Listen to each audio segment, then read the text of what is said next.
আল্লাহর উপর ডিপেন্ড করে কার সাথে কার ঝুড়ি লেগে রাখছে। আগে যেমন ডিরেক্ট প্রপোজ করতে, এখন না কেউ ডিরেক্ট প্রপোজ করে না। আমি যখন ছোট তখন থেকে অনেক ছেলেরা ঘুরে, যার প্রতি আপনার ভালোবাসা থাকবে তার প্রতি আপনার একটা অদ্ভুত মায়া থাকবে। ভালোবাসার নির্দিষ্ট কোনো সংজ্ঞা নেই, ভালোবাসা মানে ভালোবাসাই। দোষটাও অ্যাকসেপ্ট করতে হবে, গুণটাও অ্যাকসেপ্ট করতে হবে, তাহলে একটা রিলেশনশিপ সুন্দর থাকবে। না এরকম মনের মতো হচ্ছে না, এখন আমার বয়স হয় না, আমি ছোট, আরো বড় হই পরে করবো প্রিয় মানুষ। জীবনসঙ্গী হিসেবে একটা মেয়ে যতটুক চায় আর কি, তার প্রতি কেয়ারিং হবে, তাকে ভালোবাসবে, এতটুকু হলে আমার যথেষ্ট। আমি চাই আমার উডবি যে হবে সে যাতে আমাকে অনেক অনেক ভালোবাসে, আমার কথা শুনে শুনে বলতে আমি মানে আমাকে প্রায়োরিটি দেয়, এতটুকু হলেই আমার হবে। ভালোবাসতে হবে, দ্যাটস ইট।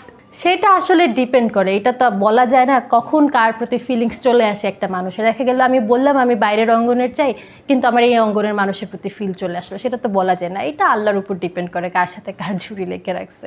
সত্যি বলতে আমার আগেই বেশি আসতো, এখন সবাই মনে করে কি আমি অভিনয় করছি, আমি বড় বড় নায়ক নায়িকাদের সাথে কাজ করতেছি, আমি মনে হয় অফার করলে অ্যাকসেপ্ট করব না, এরকম এখনও আসে। বাট আগে যেমন ডিরেক্ট প্রপোজ করতো, এখন না কেউ ডিরেক্ট প্রপোজ করে না।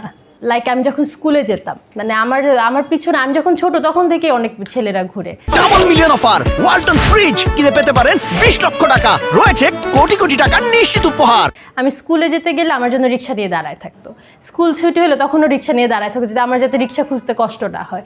চিঠি পাঠাতো, এমনও হয়েছে একটা আমার ছোট ভাই আছে, ছোট ভাইয়ের কাছে একটা বয়ম ভরে বিভিন্ন কালারের চিঠি দিয়ে চিরকুট আর কি, চিরকুট পাঠিয়েছে ফুল সহ, চকলেটস সহ, এমন অনেক কিছু করেছে। তো একদিন একটা ছেলে আমাকে, মানে আমাদের হচ্ছে পরিচিত ছিল, সো সে একদিন হঠাৎ করে বলে কি একটু ছাদে আসো। তো আমি বললাম যে আমি এখন এটা আমি ছাদে যেতে পারবো না, আমার আম্মু বকা দেবে। বলে কোনো সমস্যা নেই, ছাদে কেউ নাই, তুমি আসো। তো আমি গেলাম, গিয়ে দেখি আমার জন্য এতগুলো ফুল, চিরকুট, চকলেটস আর বিভিন্ন জিনিস, তারপর রিং, কার্ডস, অনেক কিছু দিয়ে একটা জিনিস রেখে দিছে একটা ঝুড়ির ভিতর, সুন্দর করে সাজিয়ে রেখে দিছে। তো এটা নিয়ে আমি বাসায় গিয়ে পরে দেখলাম যে ও আচ্ছা এখানে প্রপোজ লেটার, অনেক কিছু সুন্দর সুন্দর, অনেক সুন্দর সুন্দর কথা লিখে দিয়েছিল। সো ওইটা আমার খুব ভালো লেগেছে। তখন আমি অ্যাকসেপ্ট করতে পারিনি যদিও, কিন্তু সুন্দর ছিল একটা রিলেশন, এই জন্যই আমি অ্যাকসেপ্ট করি। বাট ওর প্রপোজটা খুব সুন্দর ছিল।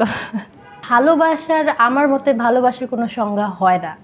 ভালোবাসলে যার প্রতি আপনার ভালোবাসা থাকবে তার প্রতি আপনার একটা অদ্ভুত মায়া থাকবে। আপনার দেখবেন যে কোনো দুঃখের কথা ওকে শেয়ার করতে ইচ্ছা করবে সবার আগে, তারপর আনন্দ হলে ওর সাথে শেয়ার করতে ইচ্ছা করবে। ভালোবাসার নির্দিষ্ট কোনো সংজ্ঞা নেই, ভালোবাসা মানে ভালোবাসাই।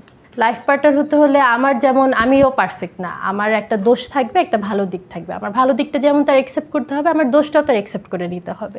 হতে পারে সে বুঝে আমাকে চেঞ্জ করাবে, বাট অ্যাকসেপ্টেবলের ব্যাপারটা থাকতে হবে, যে এই অল্পতেই রাগা যাবে না, বা এটা করছো কেন, এটা করা যাবে না। এইগুলো থাকতে গেলে দেখা যায় একটা রিলেশনশিপে সেপারেশন চলে আসে। সো দোষটাও অ্যাকসেপ্ট করতে হবে, গুণটাও অ্যাকসেপ্ট করতে হবে, তাহলে একটা রিলেশনশিপ সুন্দর থাকবে।